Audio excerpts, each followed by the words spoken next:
So you're happy with your hair? I know, this is just normal. This is me. Let's just be healthy the last few days. Yeah. So has it been just been busy? Like, I imagine you've actually not had much of a chance to actually rest. I imagine you've spent a lot of time responding to messages and speaking to folk and doing stuff. Yeah, I've been trying to, and then I just find I've halfway through a message, I've just fallen asleep. Yeah. I forget who I've replied to. Yeah. I've been in and out of consciousness, I'll be honest. But I did go to work on Tuesday. I was a bit better there. Yeah, I couldn't believe. Honestly, I couldn't believe when I heard that. But the rationale is when you're busy, you kind of like you just get on with it, don't you? You've got to get yourself back into a routine. Yeah. Like I could see if I didn't have work, I could just be doing this for weeks on end. Yeah. So I have to have structure and just get on with it. You do need that motivation, like actually, do you know what, I can do this. So wake up, on you get. That's been quite good from that perspective. Yeah, just small amounts at a time is fine. I think I'll be all right by the end of the week anyway. Yeah, I think you soon catch up. Well, I literally, within probably 15 minutes of waking up from my operation on Monday, I was there on the phone, catching up with messages and stuff. But then the fatigue, during the day, the fatigue kicks in and you kind of thing. But I think, like you said, having that focus, having that structure, knowing that it's not just, you could kind of lounge around all the time, couldn't you? If you wanted to. Yeah, you could. Yeah, definitely. And I think you just, I do need to crack on and do stuff. So. Yeah, cool. Right. We've kind of gone straight into chatting away. So what I'm going to do is I'm just going to explain, but everybody will probably know who you are. They won't have a clue who I am. So I'll do a little bit of a kind of introduction so that if we get to the end of this and we think we've actually come across all right and we're not sounding a bit stupid and we release it, then they'll know exactly who we're talking about and stuff. Okay. So this is Sabrina Verjee. She's just completed the Wainwright Round. She's a very experienced ultra runner. We just have a bit of a crack really about where she's come from, how she approached her training, the mental attitude, all those different kinds of things, covering the background right through to the challenge itself. So I might as well kind of start way back, and can you just kind of tell us, where were you born? What's your kind of background? I was born in Surrey. Yeah. I didn't do sport till a bit later on. I found modern pentathlon was the first sport I did really, which is, well, it's changed a bit now, but when I did it was running, fencing, shooting, swimming and horse riding. That was just a load of fun really. It was only 3 kilometre cross country run that we did, and I could tell then I needed to run further. I was better at long distance, and I started running with the cross country clubs. So I did a bit of running like that. Then I did a bit of triathlon, and I found adventure racing. And adventure racing is where I did more sort of endurance. So the longer events, if we'd be in a team of 4, it's multi-sports. You do mountain biking, running, and kayaking, and then various other things that they throw in. And these races the expedition races go on for 3 or 4 days, and they're continuous. So if you do take sleep, it's in your race time. Yeah. So that's where I've developed this sort of skill of sleep deprivation. And just to take you back a little bit then, so when you did your pentathlon, was that when you were at school or was that after university? School? Yeah, university. So university, and then so you've obviously you're a vet, so you kind of it's a long journey to become a vet. So I made it for adventure racing. I did my first degree was human sciences at Oxford, and then I went into investment banking, and then I decided to become a vet. So then I had to go back and train another 5 years at Cambridge. So wow. Yeah. So how old were you when you did that then? So I had a gap year. I think it would be 22, 23 when I started my veterinary training. Right. And how did that coincide then with the kind of adventure racing and that side of your journey into sport? Yeah, so while training to be a vet, I was doing the adventure racing. Being at uni is great for having time. Yeah. Summer holidays to do races and things. So yeah.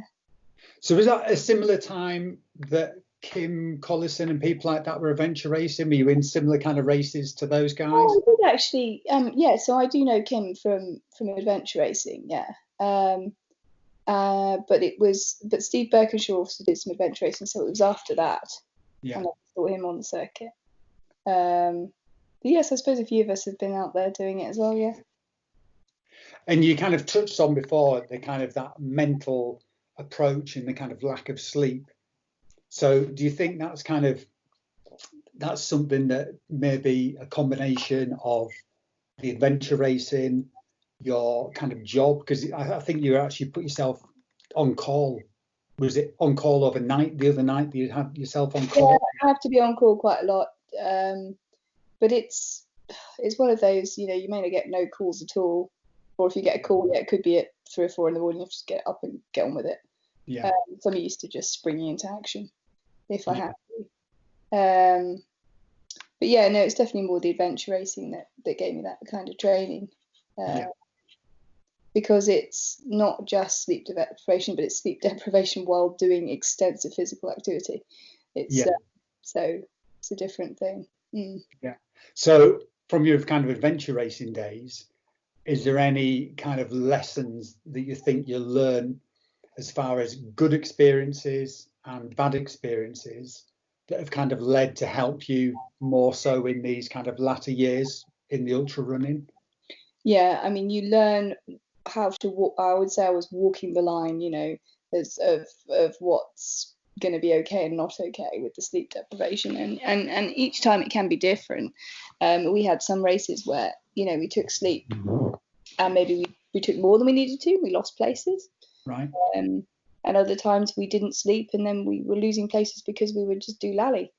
And so it is a fine balance. And I definitely slimmed it to the minimum that's humanly possible on my round. Though I would, word of caution to anybody trying to do it more than that, I wouldn't. And I could refine that better. It wasn't perfect. Yeah. Yeah, I mean, I hung on to sleep till Langdale because it was my house and it'd be nice and comfortable. But actually, the leg before that, it would have been better to sleep at Tilberthwaite. Yeah. Than that. Yeah. Because it would just be a lot easier in your own house. So I pushed on. Yeah, I think there's that thing of that home comfort. Well, it was easier. I could have a shower. Yeah. And just it was going to be quite efficient because I knew where everything was. Shower, get changed, get into bed. Yeah. Bring my food in bed, eat my food, sleep, up, go. So it was very efficient. It was a good transition, but the leg over a bit too more deprived. Yeah, between Tilberthwaite and here, I was not efficient because I was falling asleep on my feet. So I was walking normally and then I'd fall asleep, so I'd walk very slowly. Yeah. And then I'd have to wake up again and this would go on all night. And that must have been annoying. The guys on the leg, Neil and Ben, with my random comments. Because I get very I'm going to come to your support network and all that kind of as we're talking things. So do you think, have you got the ability to literally stick your head on a pillow or not pillow, wherever you happen to be? Are you quite good at just getting to sleep? Okay, so normally I can't sleep. I'm complete insomniac. I have problems all the time trying to sleep. It drives me mad. So I hate bedtime. Bedtime frightens me. It's like, oh God, now I've got to go to bed. Now I'm going to lie there. I'm going to do nothing, be inefficient. And I hate it. When I'm racing or doing things, it's amazing. It's like literally I want to sleep, bang, sleep. I wake up, wake up. It's just perfect. So I love it. So, which I find really strange because you think I've only had an hour and a half sleep. I've been going for, when I was in Langdale, I had an hour and a half after 48 hours of running. And I just woke up and I was like, yep, ready to go again. Yeah. And I've fallen asleep instantaneously, not wasted a second. That is some skill. If you can have a superpower as an ultra runner, endurance runner, it's a pretty good superpower. Yeah, well, it only works when I'm really sleep deprived, you see. So it's worth sometimes being a little bit tired. Yeah. But then how has that impacted now? So for example, now you're finished, how's your kind of sleep patterns been? It's not been great. The first night, I got back and I just slept a whole night. I think that's quite good. Then Monday I was in and out of sleep. I was trying to be awake some of the days so that my body would know what day was again and what, distinguish it between night. And I did a few interviews and probably shouldn't have. I probably wasn't very coherent, but anyway, I've done now. It was just something to do that was probably not too stressful, I guess. And so that was Monday. Monday night, I think I slept okay Monday night actually. And then Tuesday is when I went to work and I had a few sleeps at work. But I felt okay. But Tuesday night, so that's last night, there's a lot of inflammation. I think it was the peak of the inflammation and body repair, I would say. So I really struggled to sleep and tossing and turning and still trying to get rid of fluid retention. And so I took some ibuprofen yesterday. That was the first time because I felt I'd reached this maximal point of, okay, now my body's overdoing it on the inflammatory part probably. Yeah. And then today I feel a step more normal. Yeah, I think I'm getting there. Yeah. So you kind of touched on inflammation and all that. Have you actually kind of done any kind of drainage, kind of taping and stuff like that? Have you done anything other than the ibuprofen to try and get rid of that kind of swelling? The most important thing I find when you've got all the fluid retention is to lift your legs above your head. Yeah. I will sleep with, and I don't mean just slightly raised, I mean like the legs are right up above your head. And you do that intermittently for a few hours to allow everything to drain. That's the fastest way I find to get rid of all the fluid. Yeah. Then I gently rub the muscles a little bit to try and release areas. I'd like to be able to rub my feet, but I can't quite reach them at the moment. Ben's had enough of the treatment, so he's not doing that for me. But it's difficult at the moment because normally I'd have more massage treatments because, of course, the coronavirus problem. You've got to be careful with coming into contact with people in massage. Especially your immune system will be. Yeah, my immune system's not going to be able to cope with that, so it's best that I'm not near people. And I'll go on Friday for my first treatment. Yeah. Because I need that. My thigh is like rock solid. Something going on there. And so, do you think obviously there's great trauma, there's great amount of stress within your knees, within your legs. Do you feel as if there's kind of like injury there, or do you think it was just that relentless build-up of strain and your body protecting itself that led to your knees locking up? Or I have no idea. And the knee didn't lock up. Well, that's what Sally said, which it wasn't locking up. I don't know is the answer to that. Yeah. The obvious thing is that I've put it through so much and that it's wear and tear. But then normally you get it both sides. I'm quite an even runner. I felt something down the whole inside of that leg. And who knows, it could just be like a muscle tension that's pulling things in the wrong place. I don't know. I really don't know. Well, like your adductor, I imagine, got incredibly tight, and that's pulling your knee, I think. Something like that's going on. It's all just rock solid down there, but the swelling was phenomenal. Like that leg just blew up. So then you can't see what's going on. I mean, no one can work out where the problem is because you've just got a fat leg. Yeah. So there's no point trying to figure out what is there. Yeah. You need to let the swelling go away. I think even now there's no point in someone really looking. It's still quite swollen. So you need everything to go down, and then you can try and address what the actual issue was. Yeah. I think it's just a weird one because my knees have never been the issue for me. I've always been really strong on my knees. Yeah. So I was a bit upset that they're the things that went.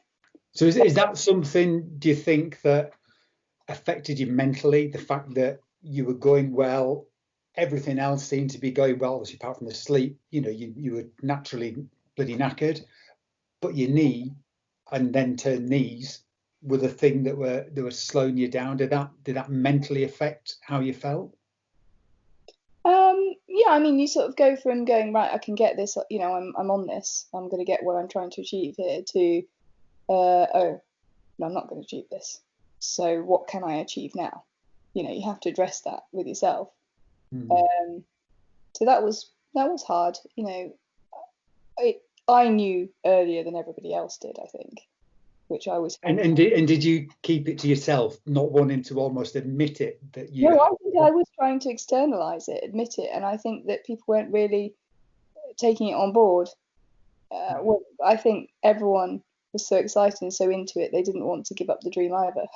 Yeah, I think so, because I was like, this really, I start with things like, this really isn't good. This really, really is quite. This isn't just a niggle here. This is a yeah, bad one. And yeah, as I said, I had to lean on this coming down Clough Head. I knew then, and I had to lean on little Dave to get down. yeah. So I got to the bottom there, and then Steve Birkinshaw had actually come up the Clough Head road, the old coach road, to meet us earlier, because he was supposed to meet us in Dockwray. And I was just, I just got to the road, and I was just like, oh, guys, I can't run. And they're just looking at me thinking, yeah, it's all right, she's all right.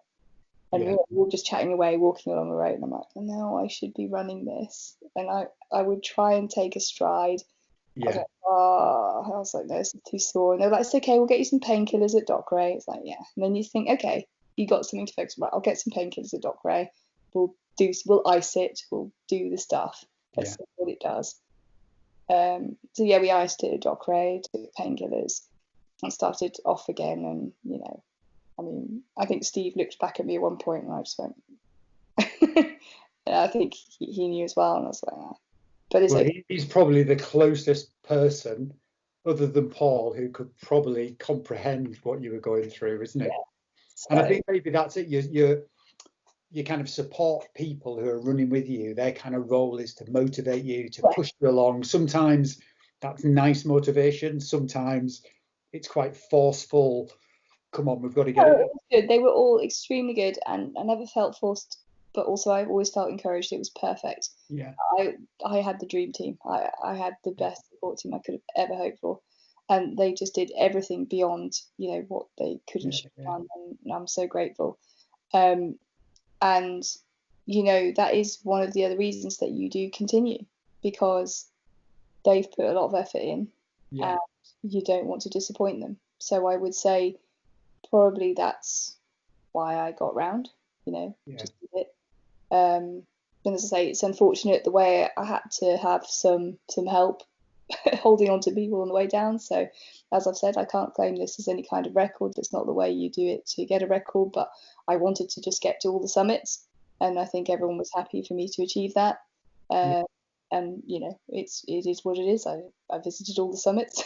No, I thought when you put that post up, I felt it's quite not a defining moment, but to me, there's so much kind of win at all costs in sport, where people push boundaries, where they're kind of the will to achieve sometimes means that things are overlooked to get that goal. And I thought that the way that you're kind of saying, look, for you personally, that you got round. Absolutely. You've done the Wainwright challenge, but for you, because you had to have that element of support in your mind, you can't see that as a recognised round as such, because you had that bit of support. Yeah. I think it could have been very easy, and I don't think anybody would have picked you up on it, and I don't think anybody would question it. And I think in our minds, we still see that as, the fastest round and all those kind of things. It's really hard, because it's sort of like, what I don't want to do is taint it for a future record holder. If they can go around without that assistance, then that type of affairs. And I know for certain, if I had still been chasing Paul's record, then it was absolutely no, I would never have used that sort of assistance to achieve that goal. Do you know what I mean? It was different. And, it was a clear point in change in tactic and strategy and what I was trying to achieve, when I was like, okay, I can hold on to somebody. Yeah. It was, I'm not now trying to. It was that a massive psychologically, did that take a lot of pressure off? Did you think that kind of, when you got to that point of realizing that, look, I'm not necessarily going to break that record, I do need help, I'm going to go, did that kind of almost help ease the psychological pressure that you felt by? Yeah, I don't think I can say it's that clear. I'm like completely sleep deprived at this point. I'm not going to say I was completely compos mentis about what I was doing, but just, that moment where you're reaching for somebody to hold on to because your knee is in so much pain.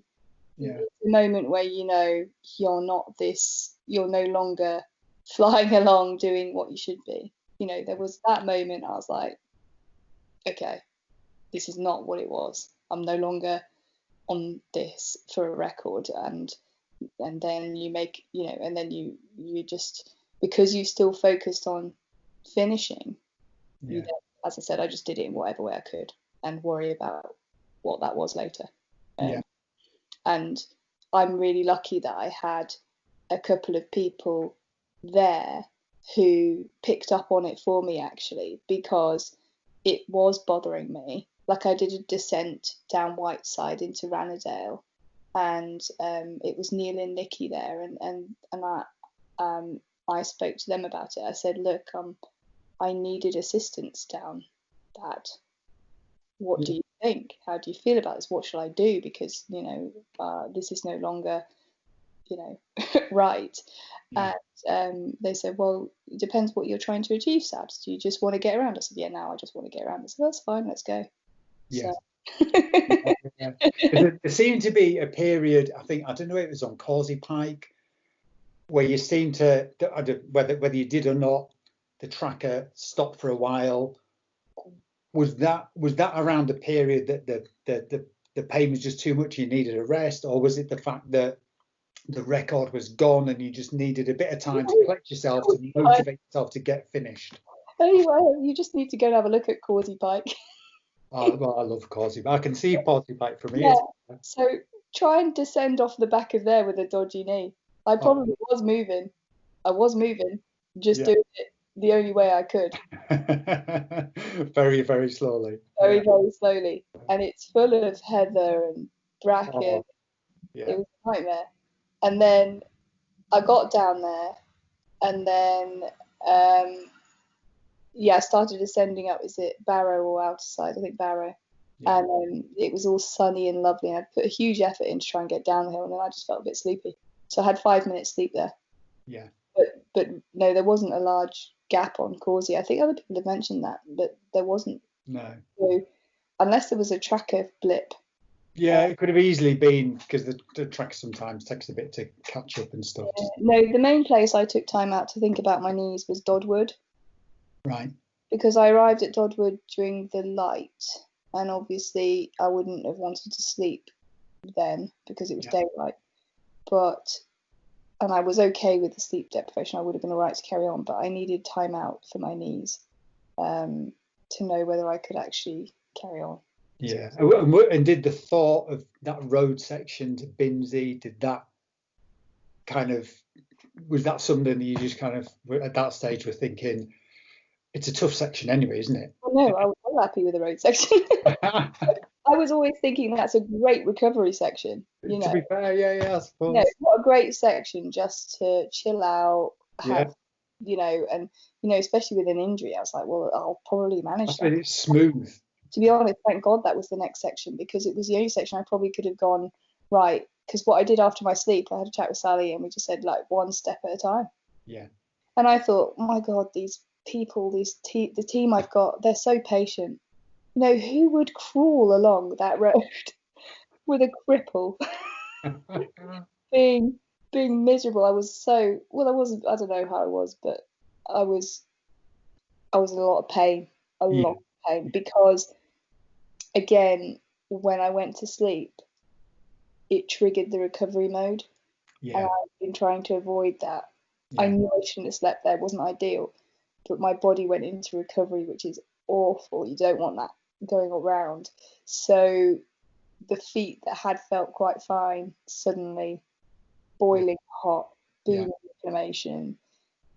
Putting shoes on was like, oh my God, how do I fit my feet in these shoes? And so I started walking. I was like, oh my God, shoes are tight, this feels horrible. And everyone's like, we'll get you an extra big pair of shoes. Then they couldn't find them. Ben gave me his shoes, which are like a size 9, I'm size 7.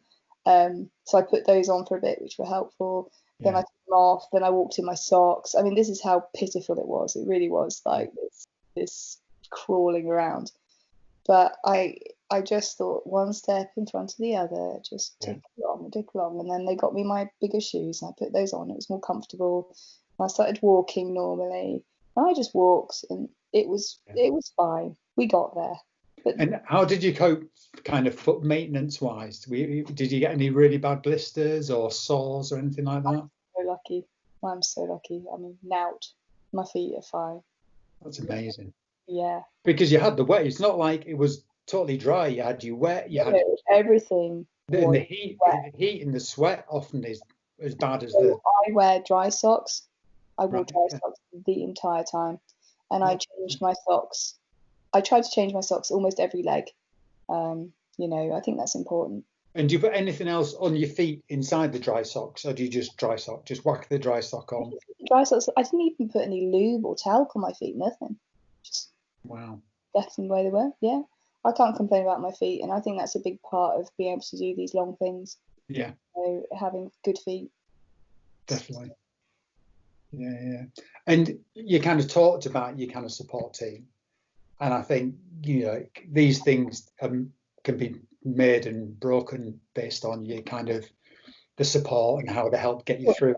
Were amazing. Oh my god. So how long ago? Because obviously when you first started planning this, there was no coronavirus, there was no COVID type thing. But I imagine, I don't know, I imagine you'd have wanted quite a tight knit, small support team anyway, irrespective of the issues that are going on. Yes. Yeah. And I'm lucky because I know a lot of good people, and that's really important when you want to take on a challenge like this. It's no having loads of people who don't know what they're doing. Yeah. It makes it worse. But if you have a few good people, which is what I add a lot of good people actually. Yeah. So how do you think that's going to, like you said, look, I'd like to have another go at it next year. May's the perfect time. Let's just fast forward. Let's just say you did feel up to it and you wanted to, and the conditions were great and everything, and there was no limits on people going on the fells. Do you think that? And I know you kind of said in your interview, I can't remember, it was BBC or Bodies, and I think they asked you about the people, and you said, it'd been great, having people there motivating you along and all those extra people on the fells and things. I just kind of wonder if that can also be quite a distraction. Probably. It's not my kind of thing to have millions of people around me. Yeah. I was quite happy with two support people. Yeah. And it's quite nice to run into people on the fell, waving at you, cheering you on. Yeah. So do you think you would make a similar request next time? Do you think you would kind of say, look, I'm all up for, a bit of distant waving and support, but please don't try, I don't want 30 runners tagging along on each leg kind of thing. Yeah, I wouldn't want 30 runners tagging along. Yeah. Where does it come from? Well, I'll tell you what, how you were doing adventure racing and you had a lot of you've got lots of multi-sports within that. Why did you end up doing running and kind of sacking off the other elements? Was it just running just logistically easier? It's the independence. Right. In the adventure racing, I got a bit fed up of being in a team of 4, turning up to a race and then finding these guys are just completely disorganized and just not on it, and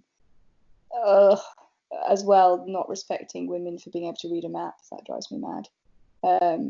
So I like to be able to be independent, in control, and running gives me that. I can read the map. I mean, it's quite funny actually. I recce'd so much of it that I knew the routes, and then obviously you're reliant on the support person to navigate for you because you're tired. And I'm just like, when I'm bashing through a bracken section, I'm like, no, there was a trod where I went. A trod. But again, do you respect your pacer, and do you kind of let that or the nav person and let them get on with that, or do you sometimes say, actually, let's go down there, because I am. Well, they were really good. All of them were really good, because most of the time they would talk to me about, right, this is the route you've got here, Sabs. Why did you put that down? What do you think about going this way? And I'm like, no, we're going that way because of this, and then it would be fine. Yeah. But the more difficult ones are the like, okay, you are following the route, but there's a trod like, I don't know, 10 meters away from where we are, but we can't see it. So unless you're using the GPS device, you have no idea. I mean, these are things that couldn't be helped. And the problem was the bracken. So a path that I'd used 4-6 weeks ago was now obliterated anyway. So there was problems like that. But no, I very much trusted the navigators to do their job. I mean, I did tease them a bit when I ended up in bracken, that it was, what were they doing to me, and why were they torturing me, especially poor Tom Gibbs, who did it to me a couple of times. So potentially May, like you suggested, would be a kind of better time. Yeah, I always wanted to do this in May. Yeah. This was a May challenge because of the bracken, and the weather is generally a bit more stable as well. I really don't think the weather was very kind to me, to be honest. No. It brutalized me a few times. Yeah, you had all the extremes, didn't you? It was really cold. I mean, yeah, overnight I got wet. It's like constant rain, and the clag made it hard to navigate, and then you're going slower, and then you get cold. Tuesday was terrible over the Langdales and things. It was so cold. I mean, I remember drinking my water and thinking, Christ, this is almost frozen. So it must be about 2 or 3 degrees. Yeah. And that made it really, really hard. It's supposed to be summer out. Yeah. Well, when you think back a few weeks, mind you saying that, a few weeks ago when we were having that heat spell, that equally would have presented a whole load of issues. Oh no, I love heat. Do you? Oh, well, there you go. Yeah, I could have had the heat. Yeah. A lot of people don't get on with it, but I'm all right with it. Yeah. I'd probably put a bit more sun cream on. Yeah. It's happened on the last day. Now, if I'll tell you what, I thought as well, just from chatting there, looking back at your kind of target time, so you had wanted to do 6 days, under 6 days. Yeah. So that's 6 hours of kind of leeway between yours and Paul's thing. Now, and again, you touched on something there. You touched on when you were doing your adventure racing that these men couldn't think you could read a bloody map. Do you know what I mean? And do you think there's something within you that kind of wanted to prove, or not prove, but kind of show that actually, when it comes to something like the Wainwright, this distance, that gender's actually got nothing to do with it. It's something that is kind of genderless in a sense. Well, I didn't know. I genuinely didn't know. What I did is I blanked the canvas for the schedule. Yeah. And I didn't look at what Paul and Steve had done. That's clear. Yeah. Let's just what that said. Shut up. Right. So I blanked the canvas. I didn't, although I was aware what Paul and Steve had done, obviously, I put in my own times, my own sleep strategy, and just had a look at what came out. And 6 days kept coming out. And I think sometimes I made mistakes in the spreadsheet, because I would keep adding time somewhere and still come out with 6 days. I was like, how can this still be 6 days? And there were a few mistakes. Like, I didn't give myself enough time to get across the slight side. There were just a few splits where I was like, crikey, I'd have to be on like some record running pace to make it. But there weren't too many. So there were a few of those. But it looks like, and I've tested it out now quite well, that I should be able to, if everything went well, to do that time or thereabouts. Yeah. So I would like to do it. I'd like to do it without my knee giving up on me. Yeah. And then just see if I can do it. I mean, it's a lot to put my body through, and I think I'll only do it one more time. Yeah. But I would very much like to do it. Yeah. And do you think next May is realistic? Do you think your body, do you think you've got enough time to fully recover, to build that fitness back up, to mentally get back on it? And I'm not getting any younger. I think if I leave it longer, I'm just getting older. Yeah. And I'll only do something else if I don't do that next year. Yeah. So Mike Bate, not sure. He's basically saying, what were the length of the training days that you did in the lead up to the Yeah. challenge? I mean, I never do very structured training. You know, for me, if I have a day off, I like to go and run as far as I can, so I get bored. It depends on the weather. Yeah. So there's no rhyme or reason to what I do most of the time. Try to have 3 days off a week. So I would probably try and do 3 days of 30 to 60k days. Right, okay. Big days in the hills. Yeah. And then the other days take what I can get. And if I'm working, it'll have to be an hour run, boring flat thing or whatever. Yeah. So your kind of typical week, you work full time? Yeah. So you're kind of your kind of training and stuff, like is your kind of hours your typical 9 to 5? Are you having to kind of fit things that you're working 8 to 6? Like what does a typical week look like for you? 9 to 6:30. Yeah. And then obviously I'm on call. While I'm on call, I can run locally near the practice. Yeah. So I can go for a little run. But yeah, my big days out, I'll have 3 days off a week and have big days on the hills. Yeah. In the context of such a monumental challenge, which Wainwright would you say was the best, and which would you say was the worst? And that question, sorry, was from Edward Scott. The thing is the summits are different depending on what weather you get up there. I do think for me the weather plays a massive part in it. Yeah. And on this time, I mean, I always enjoy the run along Buttermere, so the leg towards Loweswater. So I really like Starling Dodd, where you just it's just all grassy up there. I do like a good grassy run. So those are my favourite in terms of running along. But this time, do you know what? The nab was a real treat. It was sunny and lovely. And because I had changed the route from there, I hadn't actually done it in that direction. I thought you just got some spectacular views coming back from the nab, back towards Rest Dodd and up onto, although it seemed like ages to get up there.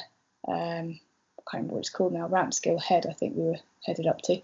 But yeah, that's a really nice line. I love the grassy runs along from High Street as well. It's just all really nice running. So those are good. Worst summit. Oh. Sorry. Good old. I remembered everything apart from putting my phone on silent. Oh God. I hate Ranadale Knots. Sorry, but that one drives bonkers. Yeah, because it's such a small little rubbish thing.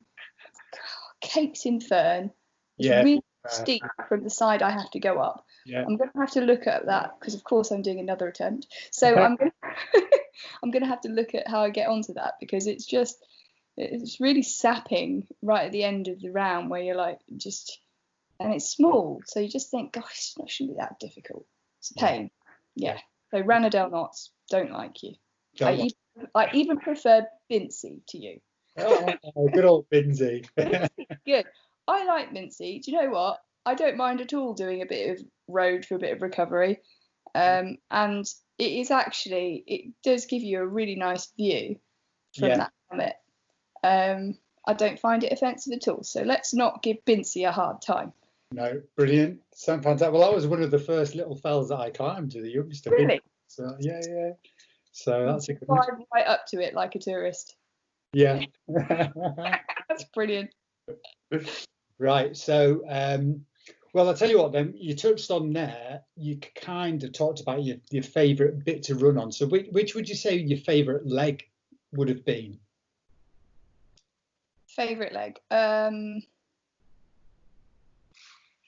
I had so much fun on all of them. They were so good in so many different ways. I really enjoyed the Loweswater to Ennerdale leg with Mike, both times. He was brilliant. Just again, that's nice, easy running. Quite a relaxing one. There are so many good legs. Another fair question, because there's so. I'm trying to remember which bits of which leg. The whole leg from Kentmere to Martindale. It's a really long leg, but it is nice. And then you've got the leg with Catsy Cam in it. That's pretty cool. Yeah. The Glen Ridding leg's nice, and it's ruined by the old coach road. Which is getting more and more battered as well. And then, it's still really good. It's all really good. And, you know, when you get sun, I mean, I had the best weather on the last day. So even though I was the most battered, we just had an absolute hoon of a time from Newlands Hawes to Keswick. I mean, I was just going so slowly. I just had to take the piss out of myself, really. Yeah. So that was just amusing. So that was enjoyable. That's all good. It's all good. So the next thing will be Peter Gilbert is basically saying, like, you know, you had arguably a very kind of small support team compared to, say, other people who might do this, but actually still must have been a real logistical challenge. Who had the job of trying to kind of pull everybody together, make sure everybody was there on time? You know, who was it that kind of did these? My beloved husband. Yeah, Ben.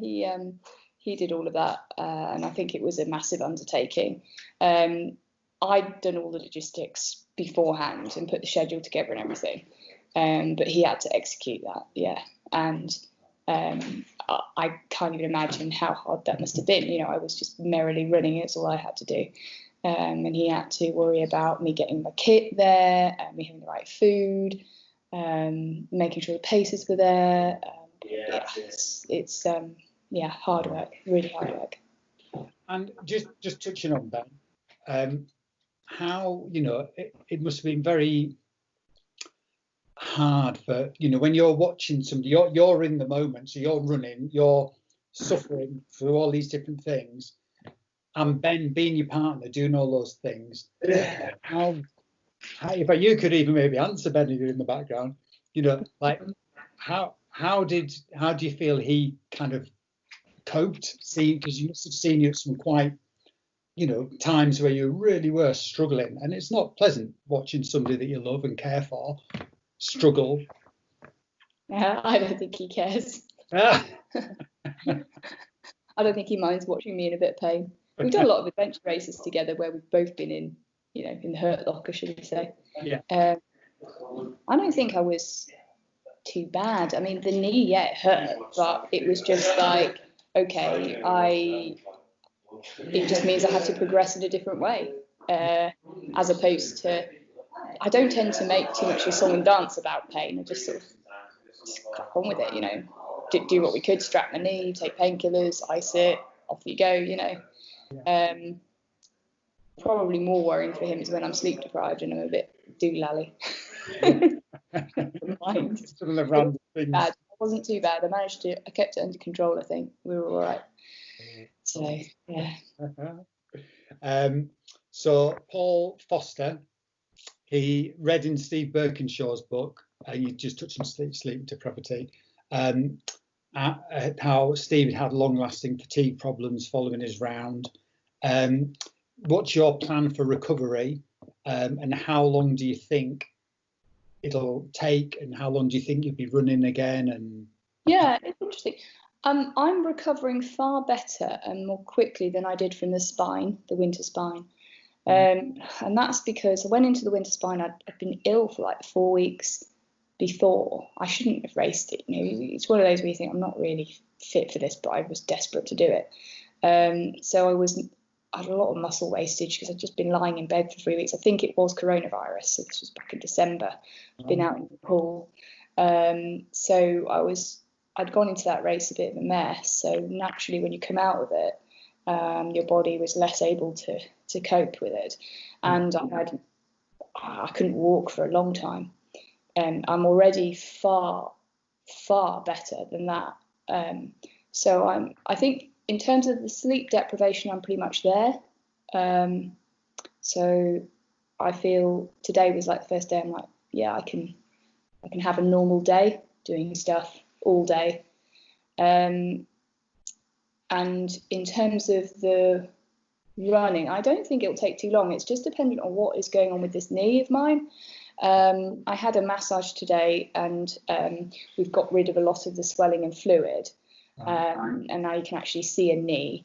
And it might be that there's a bit of bursitis under there that's caused the pushing out and things. So all that should settle fairly quickly. I feel like I could just go for a normal walk today. Yeah. I'll probably do that tomorrow, and I'll probably get on the bike if I can bend my knee. If I can bend my knee enough to turn the wheels around, push the pedals, then I think that's probably going to be a good thing to do with low impact on the knees, because I think the knees have just been concussed. I think swimming pools aren't open yet. It's a shame, because I would have liked to do that. I know I have the lakes here and I should be swimming outdoors, but the cold doesn't agree with me, and I think if I shock my body with cold right now, I'm gonna suffer that severely. So I do need to be careful with myself. I've lost a lot of weight, I would say my body's been eating itself. Right. My muscles have really deteriorated. I've never seen that much muscle wastage. So I think I need to get rehab that and build it up slowly. But I would say, I reckon I'd be back on fairly normal running in about 3 weeks. Yeah. That's what yeah. And then not really kind of particularly plan anything major before your next attempt. To kind of keep your next. So will you kind of plan any races or anything like that between now and May, or do you think? So I should have been doing TDG in September, which would have been another massive one. Whether I would have been any good for that or not, If your knee was in a good condition, would you really have gone and done that? Yeah. Would you? Really? Yeah, definitely. I'd go do that. And then there was going to be one in October. There was a new Lakes Ultra, which is about 180k. That would have been good, but that's been cancelled. The last one I'm hanging on to is the Cheviot Goat. That's not been cancelled yet. So I think I might go ahead, yeah. Yeah, and then there's the Winter Spine that I'm entered for, which I think would be okay. That's another one where I was like, I have to just do this again, because I didn't do it to what I feel like the best of my ability. I'd just like another shot at it. Do you think, again, though, I know you've got your kind of mindset is very much, I can do this. You are a very positive, determined person. Do you think if you wanted to give it your best shot, do you think it would be almost better to possibly give your body a bit more time to recover? Do your next attempt in May, when you can be fresh without hammering yourself over the winter, and then actually doing the Winter Spine 7 months after, again, when you've given your body a chance to properly, like you said, you've had a lot of muscle wastage, you've had a lot of stress on your system, a lot of things you probably don't even realise has gone on in the stress and things of what you've done. Sounds like you give me some good advice there, Rupert. Well, I'm just trying to really. I just think that you are so competitive, and I think this is something that you could do it, but to give myself the best chance. Yeah, I don't know that we know the answers to those questions. I don't know that we know what the optimum training would be, what the optimum rest time would be, what's the optimum thing to do. Well, I have no idea. For me, I think, gosh, if I do nothing till December, that's a pretty long time to recover. Really long time to recover. Yeah, you wouldn't be doing nothing. You would still be going out, and you'd still be training, and you'd still be rebuilding and kind of working and doing things. Do you know what I mean? It just wouldn't necessarily be the stress and the bodily, the mental and physical stress that you're putting on your body to then possibly hamper. Because I suppose it's like, and sorry, we've kind of gone off, so I'm kind of lecturing you about I don't mean to at all, but it's like when people are planning races, and I'm talking to people about with nutrition over the plan the races, and they kind of say, right, I'm going to do this, I'm going to do that, and I think, and I kind of at one point I kind of said, well, look, which is the one that's most important? Because if you've got an A race, generally you have one big A race, that's the one I personally want to absolutely do well in. You might have other races, but if you've got kind of got two. You've got your spine, which you want to do better on, and then you've got the Wainwrights, which you want to do better on. Two of arguably. Massive. Yeah, you're not wrong, and I would like to fit more and more in and push my body more and more. And you're right, I do need to sometimes rein myself in. Yet when I look at it, what was my best performance? What's been my absolute best performance when I look back is the summer spine. So how did I do the summer spine? Blimmin' heck, I did the Dragon's Back. 2 weeks later, I did a Ramsey round. 1 week after that, I did a 35-mile ultra. And then a week after that, I did the summer spine. Yeah. Why did I even manage to pull that off? I don't know. So some of it, I think the difference sometimes is that I'm not always, even when I'm racing, I'm not like, there's not much difference between my training and my racing capacity. Right, okay. That's what I mean. Yeah. They're very similar. My top end is my top end, you know, it's the same pace. Yeah. So it's not making a whole lot of difference training versus racing, I would say. Yeah. But still, though, from something long like the spine, you need long recovery, and I certainly wouldn't go into the spine in the form that I was last time. And I would never do that again in any race, because it really took me so long to get over that, and I was quite depressed about the whole thing. I was on crutches. Well, that is the follow-on, I suppose, from that is that kind of that mental dip that, and I don't know how you are after you've done a big challenge like this. It's very normal, isn't it, to have quite a big low after you've had such kind of, you know, so many things going on, your sister, your straight, and well, you've had everyone in the whole world running after you and being your friend, and you know, with you all the time, and everything's about you, and you know, and then suddenly you've gone from being this, you know, performing person, and you're able to run and look good, to this person who's pretty much crippled and, you know, alone. Can be, but I don't know, just got used to it. Just pull myself out these holes and just carry on. And I think that's probably why straight after these things, I'm always thinking of the next time. There's no gap for me. Like a lot of people say, how on earth can you think of doing it again? You know, but it's my way of coping with it, because it isn't over. I'm on it again, and now I'm focusing on how to do it better already. Yeah. So the next one, this is of Claire Campbell. What food, and I imagine this changed loads, what food did you most crave during the challenge? Yeah, I don't know that I craved any food, to be honest. You're just like, you know, you've got to eat, which is really sad because I love food all the time. But there were times when I thought, okay, I can eat this, and my support team were amazing. They'd just go and get it. You know, it's like rubbing a magic lamp and having whatever you want. What went down really well were and I got this off Paul, smashed avocado. Smashed avocado. Can you imagine asking for smashed avocado, please? But avocado with cheese and tomato in a bap worked. Brilliant. Yeah, loads of good energy fats. Mel Steventon met me on Skidder with a pot of custard. Winner. I didn't even know I wanted that until she was like, right, Babs, I've got these things for you. What would you like? Tea? Oh, I needed tea because I needed waking up. Yeah. So it was good. Custard. She had a pasty as well. Pasty always go down. So that was good. Ben sorted me out some amazing meals, and we'd just gone shopping for random ready meals. I bought this really funky little camping oven that runs on gas, and we tested it out, and we cooked a pizza for lunch one day. I was like, yeah, this works. Cool, I can have proper food on the go because it's really important. So Ben just had this little oven going, and I had mushroom risotto, spag bowl, spag bolognese, like proper food, lasagna, all those things that are just really, really good meals. And of course, chips. Chips will always go down. But you need ketchup and mayonnaise.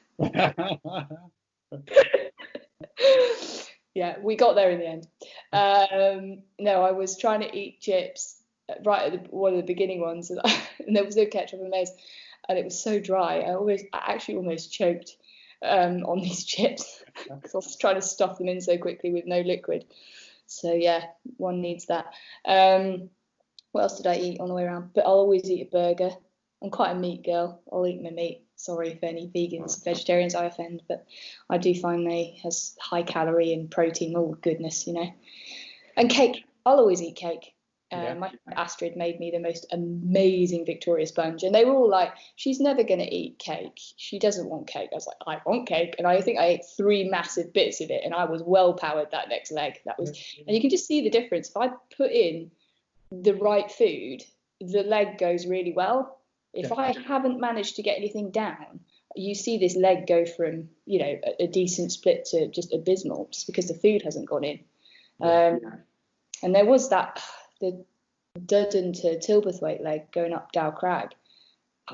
The leg before, I struggled to get anything in. Shane had brought stuff along, but none of it felt appealing. But I managed to eat some party rings. So that whole leg, I had about 4 party rings, you know, for 3 hours. It's like not enough. And then even in the support point, I couldn't eat much. So yeah, but I generally will eat most things. Though at the end, I had a craving for scones, like an afternoon tea. So basically, I got scones, butter, jam, clotted cream, stuff that in, lots of energy. I think people don't realise when you do something like this, when you are awake, you do 24 hours, more than 24 hours. You don't really have a plan, can you? Because you're putting your kind of stomach, everything through so much stress that what you appeals to you, what you think you like, what you normally have, just goes out of the window, doesn't it? And you've kind of got to be quite. One of the biggest problems was, and it happened really early on, I wasn't expecting this, but mouth ulcered. So I've experienced mouth ulcering from adventure racing, but normally 4 or 5 days in, and this happened like within 24 hours. Right. And then things are stinging, you know, so you want to eat, but it hurts. And then everything tastes funny because it singed your taste buds. And I'm still recovering from that. So like tea tastes horrible right now. It's like tastes like sour. Yeah. I know, because I keep making myself a cup of tea because I love tea. And then I drink it and I'm like, this is just not how I wanted it to be. And I hope that doesn't go on for much longer, because I'll tell you, that is quite depressing. That'll be the one thing. That'll be the one thing that would put me off. If this doesn't recover quickly, I'll be like, maybe I won't do it again. That'll be the one thing. Naughty. Taste buds, that sucks. Yeah. Spot on. Right. Okay then. I'll tell you what.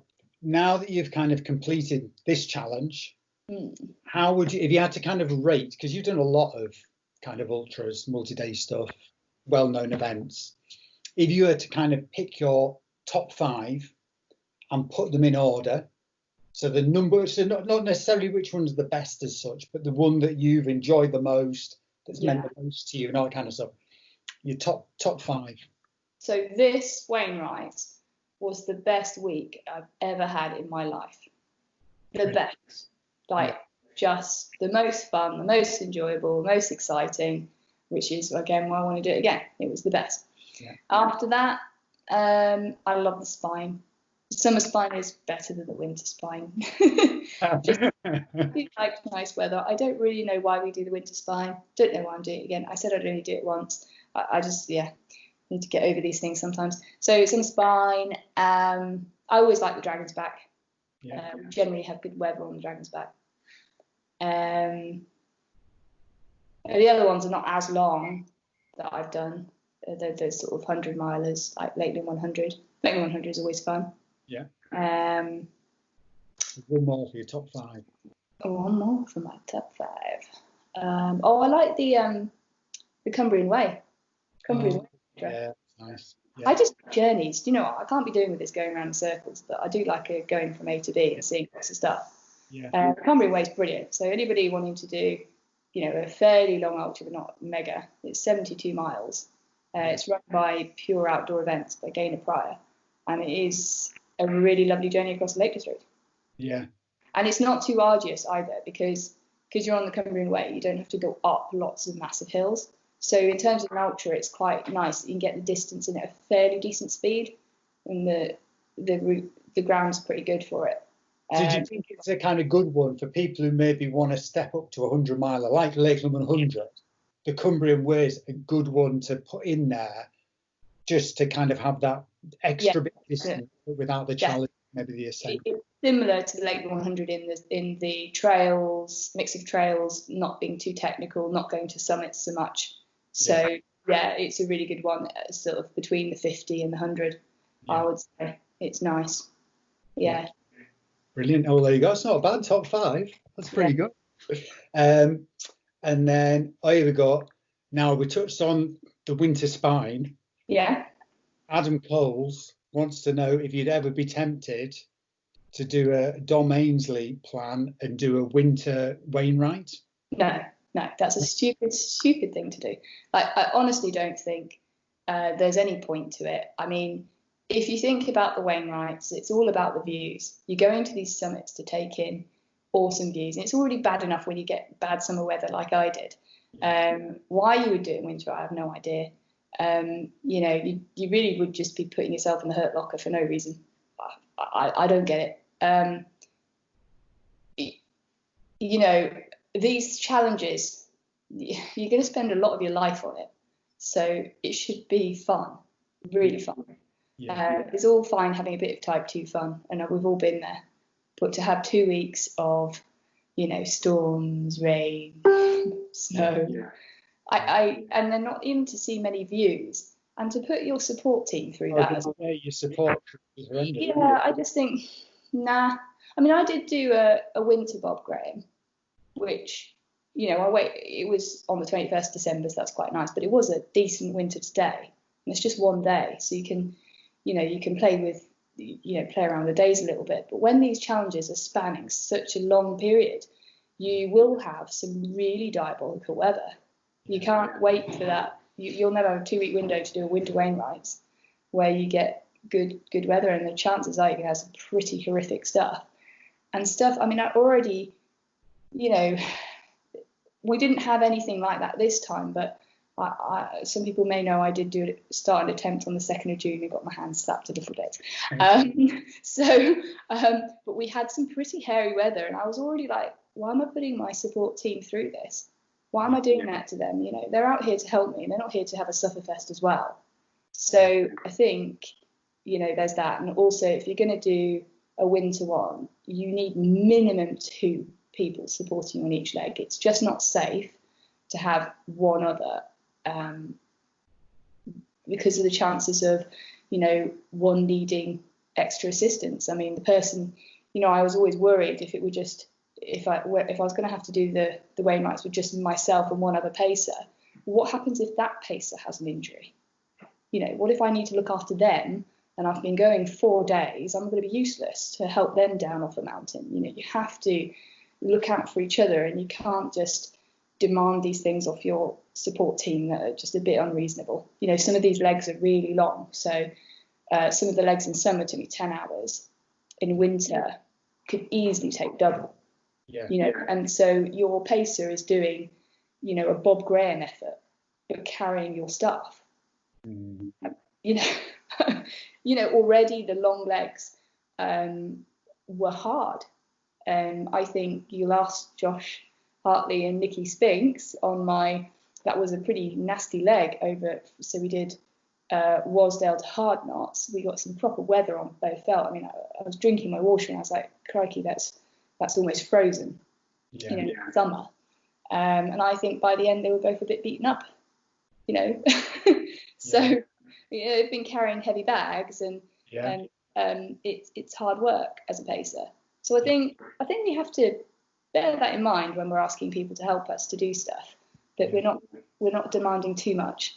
And I listened to my pacers as well, because originally when we did start out on 2nd, I did only have 1 on each leg. And they managed it, but crikey, it took a lot out of them. And I said, no, okay, now I'll listen to them. They want another. We'll have 2, because it is too hard. You know, it's just too hard on them. So, you know, if you're doing winter round, it would mean you would need double the number of support people that I had for double the length of time. You don't do it in 7 days. You can take maybe 14. And then the longer you are on, you know, I was on the brink, you know, I really walked the line with the sleep. So, you know, the longer you're out, the more sleep you're going to need. You're not going to get away with 7, 8 hours over a week. It's not like you could have double that and be okay for 2 weeks. No way. And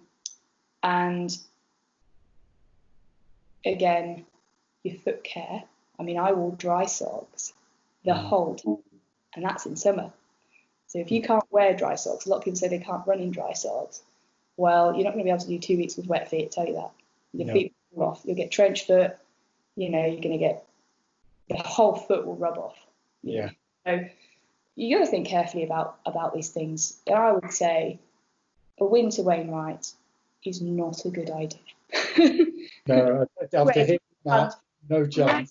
Yourself, a winter Wainwright is not a good idea. Hey, well, I'll tell you what, on that brilliant bit of advice, I just want to say thank you very much. Really, it's been great catching up, great hearing, your kind of insights to all the different things that you've done during the journey and everything. And I wish you well, rest up, and let's wait and see if the winter spine is on or off. And good luck for everything else. Thanks, Rupert. Lovely. Thanks.